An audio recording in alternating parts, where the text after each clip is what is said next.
Well, hello there, fellow geeks and geekettes, and welcome to yet another video. I have found it quite important and essential to address the issue of Death, the character, from the upcoming The Sandman adaptation on Netflix, because there has been quite of a scandal around it in the last couple of days, and Neil Gaiman himself, the author who wrote the Sandman comic book, upon which the TV show is going to be based at the end of the 80s and the beginning of the 1990s, has been addressing this issue on social media quite a lot. And the tweet that is the most striking to me is this one, in which he is replying to somebody who said, "Why sell out? Just stand by your work, or do you lack the intestinal fortitude? It irks me more than that you just don't even give a fuck."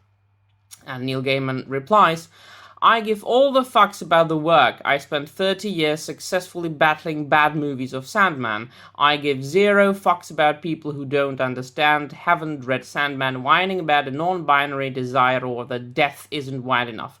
Watch the show, make up your minds." A lot of people have read the Sandman comic books. I am one of them, and I do know that desire has always been non-binary. I am not addressing this issue, nor am I addressing the fact that there are pronouns below each and every cast members on this particular picture. I don't really care. If you want to call yourself a pink dolphin, do so. It's your business, none of my business, right? It has been known that Hollywood and the comic book industry, well, they have got more woke than I would prefer personally, but what can I do about that? I can't do anything. I also know that the female Constantine character isn't a gender swap. It's actually a descendant of the original John Constantine character. I'm not addressing this. I'm addressing the race swap of Death character.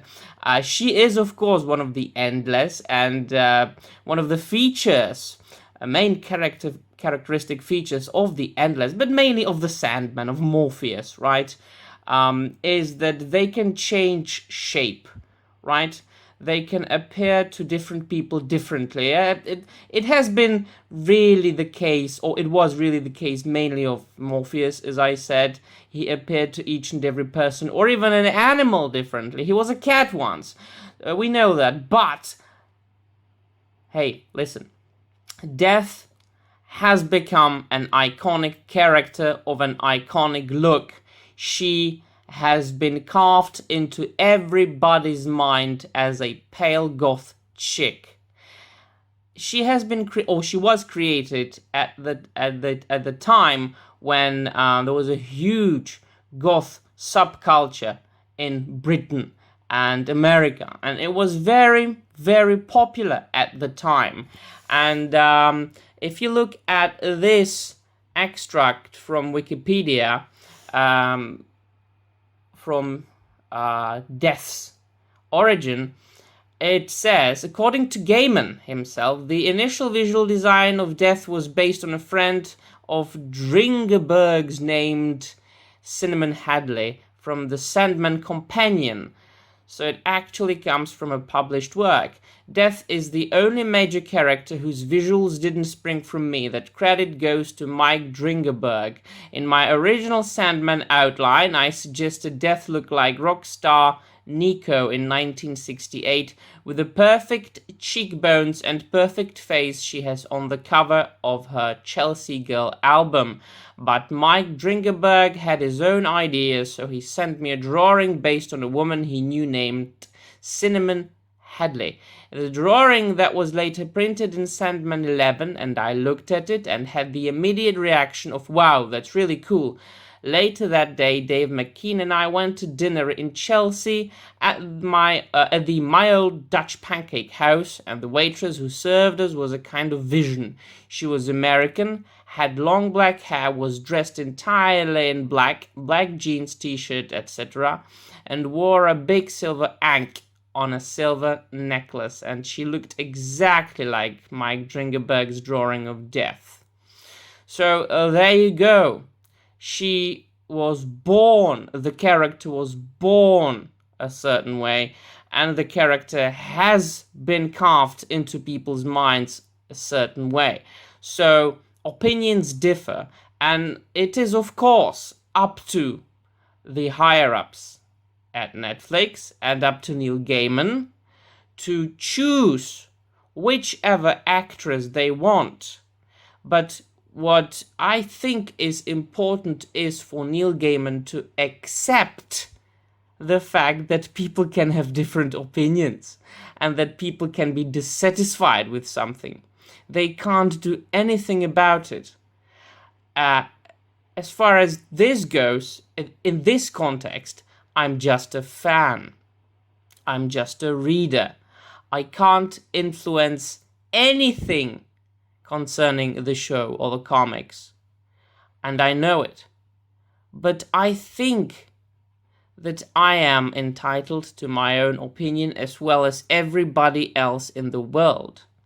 So, and that includes Neil Gaiman. So just, saying that he doesn't give a fuck about his fans, he doesn't give a fuck about people whose opinions differ from his opinions, I don't know. I think that an author should cherish constructive criticism. I think that authors should cherish criticism of any kind. You can't always just get positive feedback and positive reviews. I think that you are old enough, Mr. Gaiman, to know that. I think that you and you are a genius author. You are, I do admit that. You are a genius author. You are a man who is, you are not 20 anymore. You have got some years on your back. So I think that you could have learned the fact that you can't always,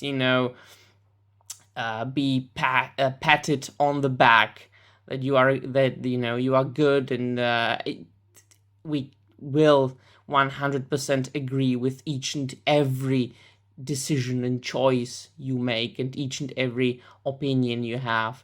So that's all. Some people have actually read the comics. Some people have been fans of yours for years, and a lot of people, like myself, know the mythology behind the Sandman characters, but we are just not satisfied with the casting. Just accept that, right? I'm not going to be vulgar. I'm not going to argue with anything or anybody. I'm just going to say that these are the facts. So yeah, thank you very much for watching. Let me know in the comments down below if you agree with me or if your opinion differs in any way. I am only glad to engage in an intelligent and educated discussion. Don't forget to dislike this video if you didn't like it, or like this video if you did like it, and that will be all. Thank you very much and goodbye.